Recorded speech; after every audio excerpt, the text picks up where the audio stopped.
Hey guys, welcome to another Warframe video, and today we're going to take a quick look at a weapon that has been brought up by you guys every time I mention that I like lever action rifles. And that weapon is the Grinlok.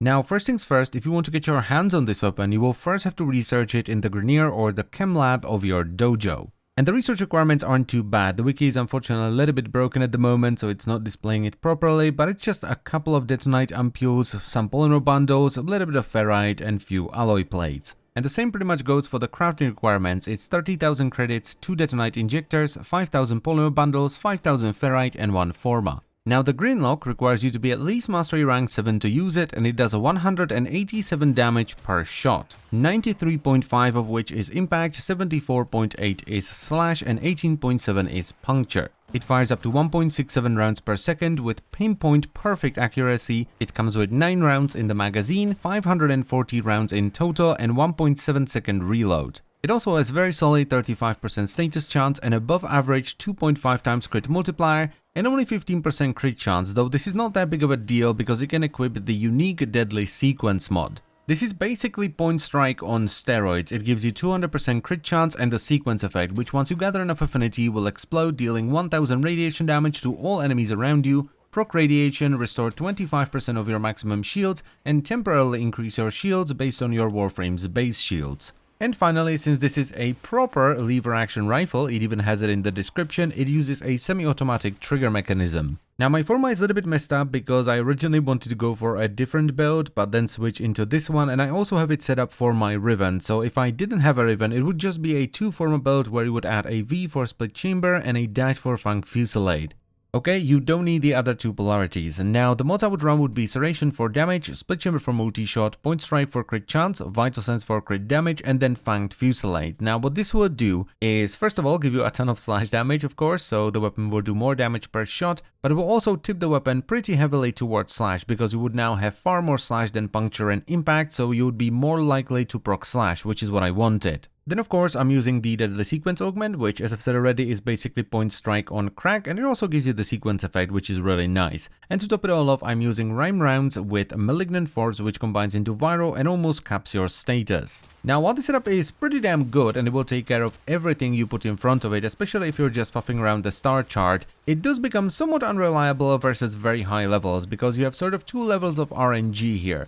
First of all, the crit chance is not at 100%, and that means that sometimes you just don't crit, and that feels pretty bad with a weapon that has a 2.5 times crit multiplier. The damage difference is huge. And then there are the status procs, because while the majority of your damage is indeed in slash, you still have a decent amount of impact, so you will proc impact fairly often as well. It's not the worst thing in the world. It feels far worse if you don't crit, instead of just, randomly proccing impact, but it can still be somewhat irritating. Though there is an upside to having some impact in your damage as well, because it means you will easily break through Corpus shields and Proto shields. Now, don't get me wrong, this setup is absolutely fine. It is perfectly usable. It will take you through the entire star chart. You can do fissure missions, nightmare missions, and most sorties with it as well. It's just that it doesn't feel particularly good when you don't crit and you get an impact proc on top of that. Now the setup that I'm actually using, so the one with the Riven, replaced Point Strike with a crit Riven, and I added 1 more Forma for the Riven, so it was a dash. So once again, the mods are Serration for damage, Split Chamber for multi-shot, then Deadly Sequence, which is once again Point Strike on steroids, after which I have Vital Sense for crit damage, and then the Riven, Grinlok Acrichron, which is basically a better version of Point Strike combined with a better version of Vital Sense. It's pretty good. And the final 3 mods are the same as last time, so we have Fanged Fusillade for more slash damage to tip it more towards the slash procs, and Rhyme Rounds with Malignant Force for viral damage and status. Now the funny thing about this setup is that even though it's stronger and it has higher crit chance, it feels even worse when you don't crit because you have a 9.5 times crit multiplier, so the difference between a non-crit and a crit, especially a headshot crit, is insane.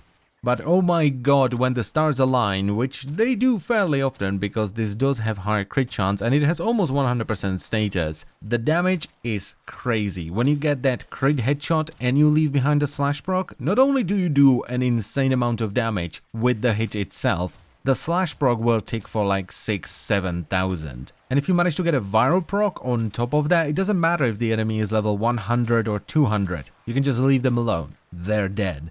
Now, since not critting with the Grinlok felt pretty bad, and I finally finished formatting my Adarza, which is the one with Cat's Eye that gives you bonus crit chance, I decided to slap the Grinlok on my default sort of main setup, which is Korra, followed up by whatever weapon of choice, the Akvasto, which are just fantastic, the Bewitched Alon Sword, which is my Nikana Zo, Venari, and then Grumpy McKavats, which is my Adarza that I'm now using full time over Fluffy.